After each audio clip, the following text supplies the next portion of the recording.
Hey there, folks. Welcome to Spectrum Pulse. We talk about music, movies, art, and culture. And yeah, if you can't tell, we're going back to the slightly shorter episodes. The 10 albums at a time thing, it was a thing, but didn't help me be as timely as I wanted to be. And after a very unproductive vacation, I really need to find a way to get back on something approximating a schedule. So let's get on the pulse. So we got 6 albums on the docket. Let's first start off with, from Deafheaven, Infinite Granite.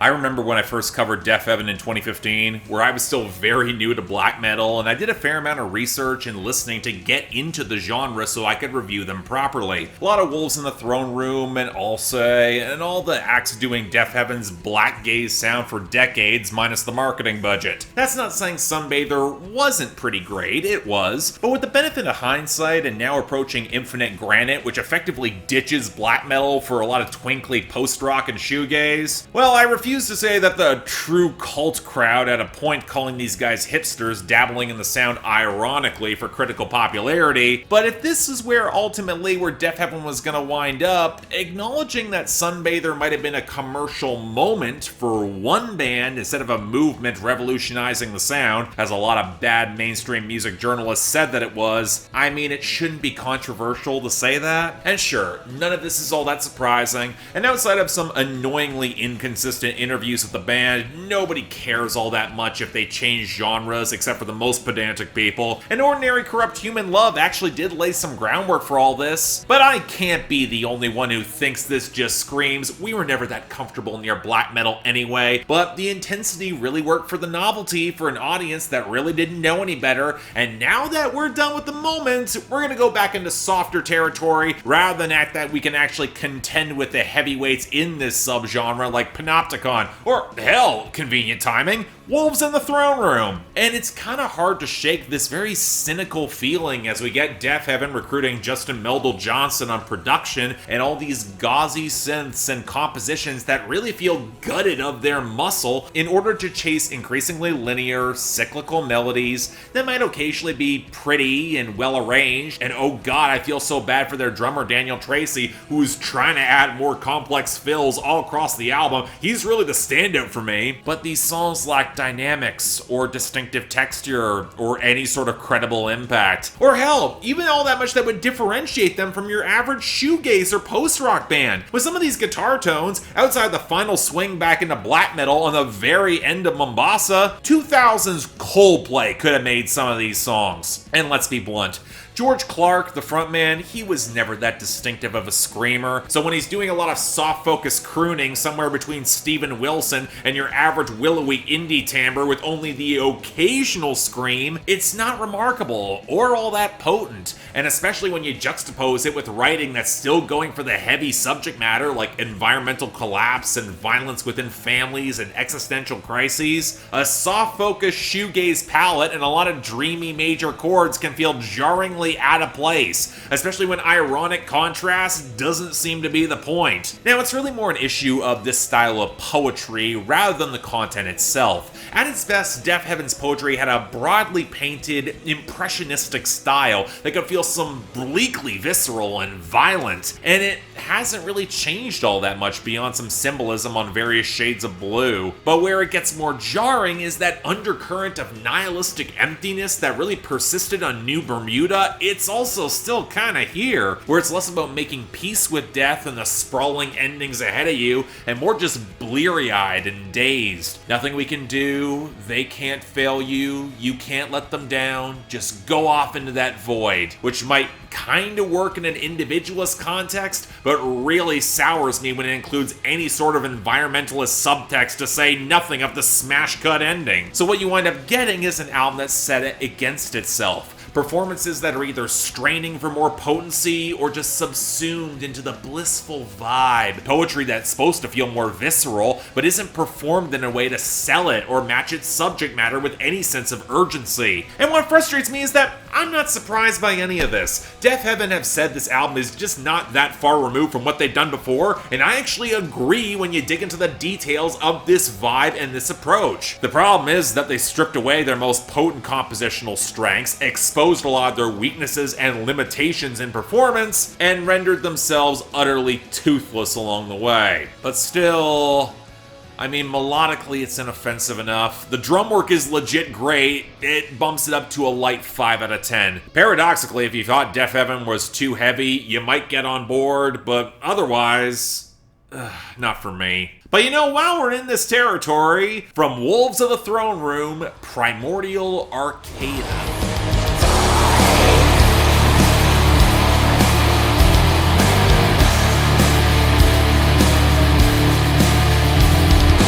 I have no idea why I haven't reviewed Wolves in the Throne Room before now. Well, okay, maybe I do. 2014's Celestite was a synth-inflected ambient piece, and 2017's Thrice Woven might have fallen between the cracks in scheduling, but if we're talking about one of the bands that really helped break me into atmospheric black metal, it would be them. From the shredded cacophony of their earlier work, to how they expanded their sound with touches of doom and gothic folk, and some of those ambient synth influences. Now, you can definitely make the argument that their sound, which always wore a lot of its influences on its sleeve, it was starting to have some real diminishing returns, and some of the change-ups might not have been enough to fully save them in the early 2010s, but reportedly this was their strongest release in years. And, well, okay, to some extent it is, but if I told you that, yep, sure is a modern Wolves in the Throne Room album, alright, I'm not sure how much more I really need to add. Lyrics drilling into the feral, ritualistic, deeply environmentalist streak delivered through a lot of shrieks and death growls, blast beat drum work that does feel a little bit too clean and really could use some more dynamic bass lines, waves of soaring tremolo riffing, occasionally intercut with some lead guitar tonal change-ups and acoustic interludes, and just a hint of synth and woodwind inflections and choral vocals around the edges. I mean, you've heard this formula before, you know what you're gonna expect, now augmented with a windswept creeping orchestral piece as a bonus track at the very end. I mean, the biggest change for Wolves in the Throne Room in recent years, and especially prevalent on this album, is coming in the compositions that feel a little more conventionally structured. Fewer grand pieces that run really long, shorter pieces that have more consistent melodic motifs that could even be considered consistently catchy in spots, but really only to a point. And that might be the biggest issue. The band's 2000s run has been imitated by so many acts over the course of the last decade in terms of texture and content that simply playing to a more accessible version of the old formula, I mean, it's fine, but it's not really rising above it, especially if the melodic passages are good, but not great. And as such, while this is pretty good, it's generally likable, it doesn't really come close to their best, and I'm not sure how much it'll stick. And given this was a major factor in changing up their compositions to be catchier, that's kind of a problem. So with all that, light 7 out of 10. I feel like for as much hype as this has received, I should like this more than I do. Just saying. Next up, from Between the Buried and Me, Colors 2.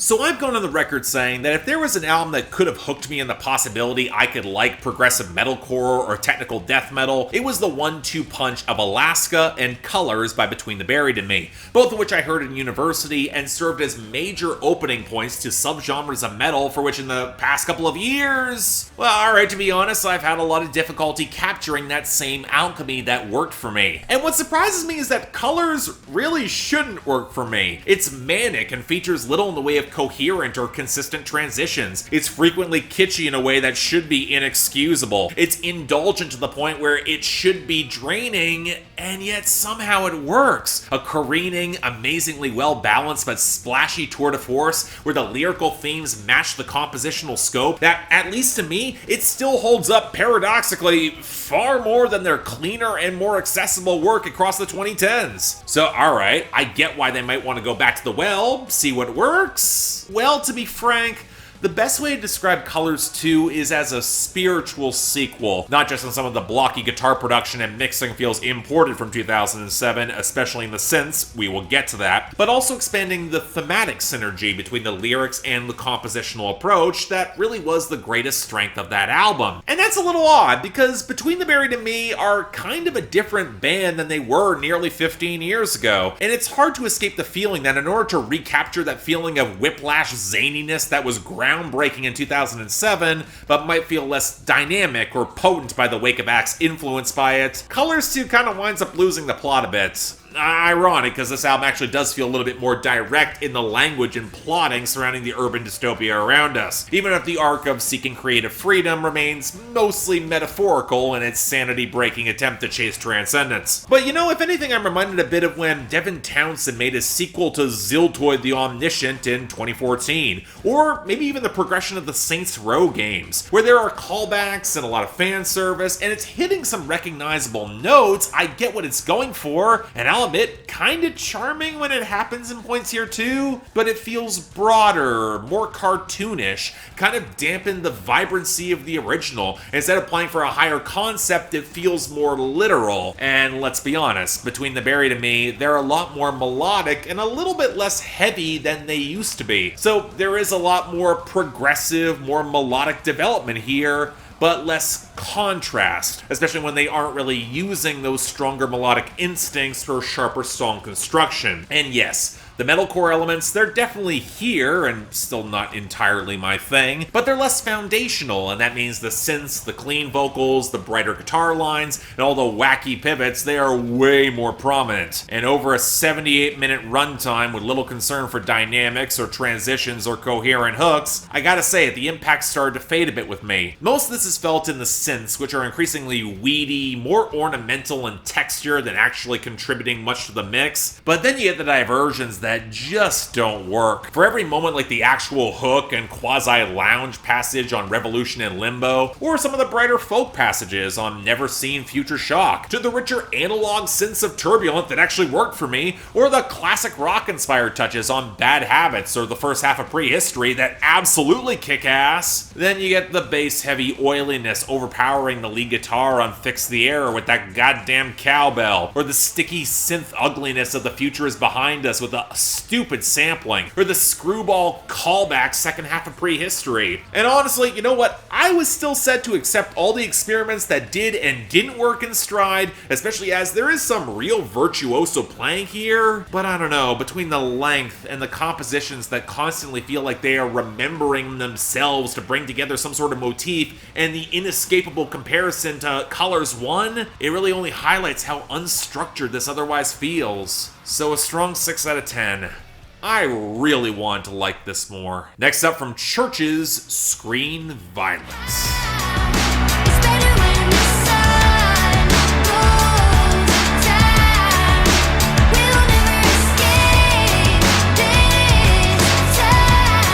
It shouldn't have felt as prophetic as it did that CHVRCHES underperformed in 2018. Not commercially, working with more named producers got them more playlist placements and that big Marshmello collab, and pushed them fully out of just being indie darlings, but at least to me, Love Is Dead felt like a change-up with all the wrong intentions in mind. Yes, the trio, they needed to shift from writing the same synthpop arc and hitting the same thematic touchpoints, even if they did it well, especially when this was a band that relied on a lot of direct firepower, and that can get old. But bringing in a lot of other producers that didn't get the core strength of CHVRCHES' melodic grooves led to a compromised and, let's say it, far weaker album that felt like another disappointment in a miserable year. So when I heard that the band was pulling back all the production in-house for a project that was mostly recorded separately in quarantine, all the while shifting their sound to something maybe a little bit darker, a little bit more touched with rock elements, I did have a hope that this could work. And oh, thank God, it absolutely does. Now, let me start by saying, I do not think this rises to the level of their first two albums. The hooks don't quite soar with the same punch consistently outside of maybe How Not to Drown with Robert Smith, Final Girl, Good Girls. You can tell they're still adapting to embracing more jagged guitar lines and bass in order to support the coursing melodic grooves that really were their strong suit beforehand, even if I will say Nightmare starts to encroach on even hard rock or metal in spots. And I will say the mixes feel a little bit over-compressed and percussion-dominant, but you know, if you were looking to see CHVRCHES to drill back into the huge splashy synths and the impeccable melodic balance that made them so striking, this time going more into the darker and slightly more modern touches of synthpop in the mainstream, without actually going for some of that obvious retro disco rollick, which for me started to get played out, this album delivers in spades, with Lorde Mayberry's cutting vocals hitting that dynamic intensity that hooked me properly 8 years ago. More importantly, it actually shows the band moving away from the same relationship arc they really worked to death on their first 2 albums. Yeah, He Said, She Said has that cutting focus on unfair expectations and gaslighting that CHVRCHES can routinely knock out of the park, but a lot of this album is a lot more introverted, introspective, and questioning, taking hints of horror movie iconography, and like in the more cerebral films, using it as broader metaphors and symbolism to explore her personal neuroses of being trapped in her own mind, or circumstances that are being set upon her,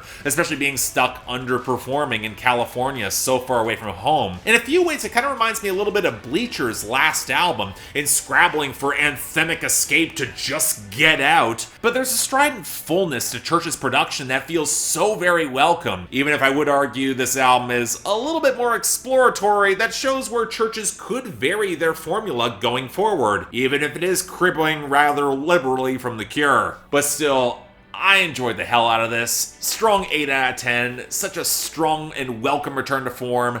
Highly recommended. Next up from Halsey, If I Can't Have Love, I Want Power.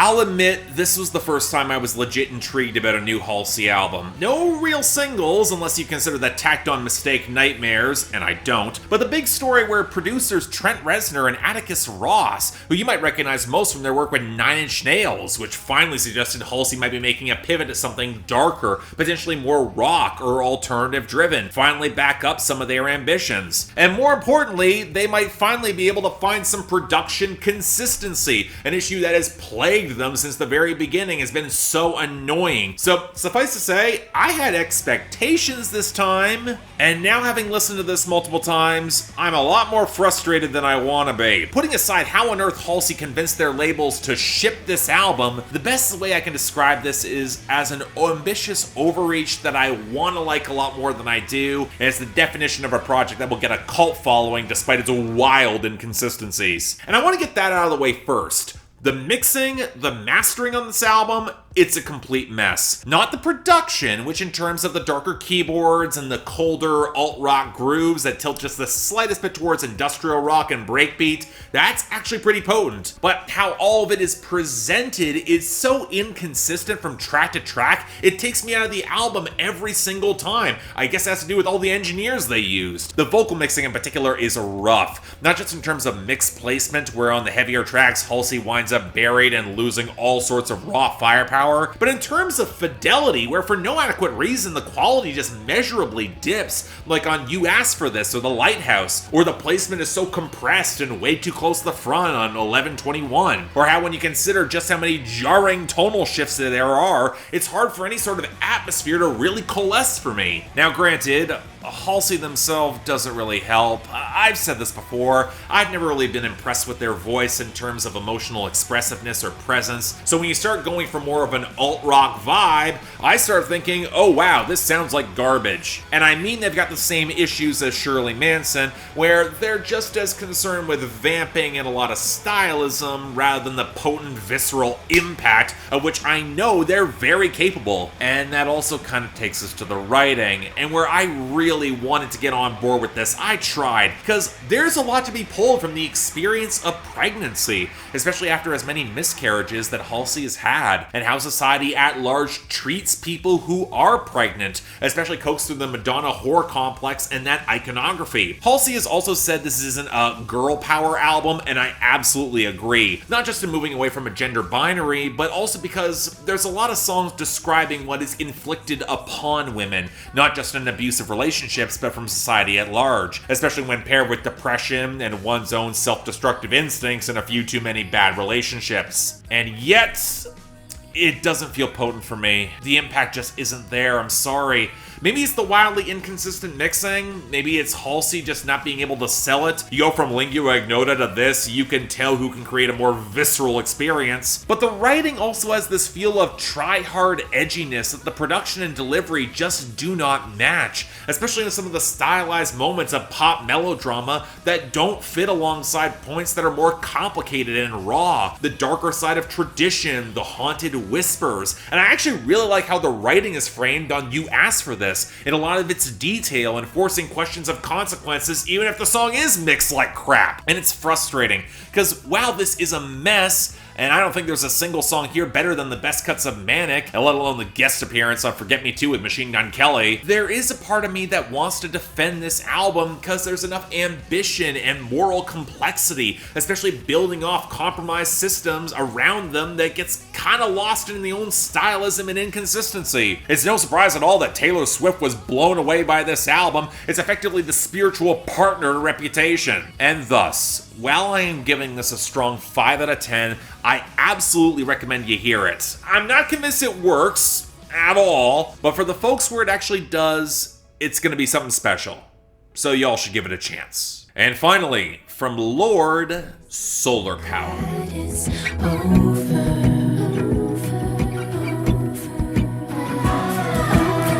It's a new state of mind. Are you coming, my baby? Man, I'm happy I'm getting to this album a bit later than everyone else, because I saw the buzz, and I saw the pretty sharp backlash to this, where folks who were saying that Lorde, who made pure heroin and melodrama, would never have abided the lightweight, tepid tones of Solar Power. And you know, as someone who was kind of lukewarm on those lead-off singles, to say the least, well, I feel like I needed more of the picture with this album, so I wanted to give it some more real attention and scrutiny, and, well, it's kind of tricky to talk about. Let me start by saying that, yes, I agree this is probably Lorde's smallest and weakest album to date, but I'd also argue that's kind of by design. It seems that more than ever, Lorde is completely ambivalent to being a pop star, and even less so as the new leader that so many in the music industry wanted her to be, and then eventually replaced her with Billie Eilish. That might be the most transgressive part of this album, which is primarily spare, watery acoustic guitars, the occasional gooey synth that doesn't fit, and a lot of loose, playful abandon, all while being occasionally pretty short on hooks and dramatic intensity. Lorde's not particularly interested in engaging with your expectations about her and her art. She's seen all the industry games, and has realized the only way to win it's not to play. So if the entire project feels like kind of underwhelming or like a giant Gen Z middle finger at everything, well, it's kind of because it is, even more so than Billie Eilish's last album, which there are some parallels. Now granted, amidst all the playful winks at an audience, there is an emotional core here. It's an album that more than ever seems to have internalized some climate grief, and realizing that she can't change the system, even from being at the top, seeming to settle into more idyllic things that give her more pleasure and self-actualization, looking inwards and openly questioning what she really wants to do with the rest of her life, and then feeling a bit better as a result. And where I think this album could have actually stuck the landing is if she explored these questions just a little bit further, dig into all the utopias that she wants to construct for herself and what that means about her, what really reflects, especially as she's got the luxury to build them from the very top. Ditch whatever level of irony she's operating on, look at the big picture. And then I realize Lorde's never been about the big picture. And I pointed that out 8 goddamn years ago. That's why pure heroin never really fully clicked for me. The follow-through always felt unrealized, but it felt like more than what it was because of the dramatic intensity and the very spare arrangements. And on Melodrama, she played into her intensity and that strength to go pop, and it felt like a huge moment in a world that was turning against everyone. Solar Power, meanwhile, it's breezy. It actively blunts her intensity, in more ways than one, and even despite all the legit pretty multi-tracking in the vocals, when she brings fewer hooks, the empty air in this utopia kind of becomes revealing, and the satire really feels undercooked. Part of this is because if she's gonna take the piss out of vapid new age commercialism and alienation like on California, Dominoes, and especially Mood Ring, maybe don't pick a sound so thoroughly commodified by it. Seriously, Mood Ring is With You by Jessica Simpson by way of Jules' Intuition, but with that example, the other part of this is is, we've been down this road before. I remember all the pop spiritualism and levels of vague Gen X satirical irony that rarely connected running rampant 20 years ago, and escapist utopia feels all the more jarring now. Maybe some of this is the isolation driven by the New Zealand factor, which actually dodged the worst of the pandemic, let her settle into her own groove. But even then, I could see why this might resonate for a generation who looked inward to find their bliss. Which, if that's her journey, it is valid, but it feels way more detached from any sense of urgency. She might deconstruct some utopias, not opening a glimpse into her own. Now, all that being said, while there's nothing here that matches the best of her first two albums, I do think there are some legit pretty moments here, but while it's an intriguing listen, like most utopian stories, I always find myself leaving early from The Lost Horizon. 6 out of 10, just kind of lukewarm. And that might be the most fitting reaction of all. Go figure. So yeah, thanks a lot for watching. If you'd like to like and subscribe, I'd be more than grateful. Still said a lot about these albums. I'm a little bit surprised there. But hey, if you guys want to get involved in the inevitable debates in the comments, have fun. Beyond that, anything else I might be able to do to improve my presentation, I'm all ears. And if you guys want to get involved in my scheduling process and or even get involved into my Discord, link to my Patreon is right over there. Once again, don't feel obligated. Tough times, I get it. But if you want to, options available. Also, one more thing, I may have some special things launching on my Patreon coming soon, so stay tuned and keep your eyes out if you want to get involved. Till then, I'm Mark, you're watching On the Pulse on Spectrum Pulse, and I'll see you next time.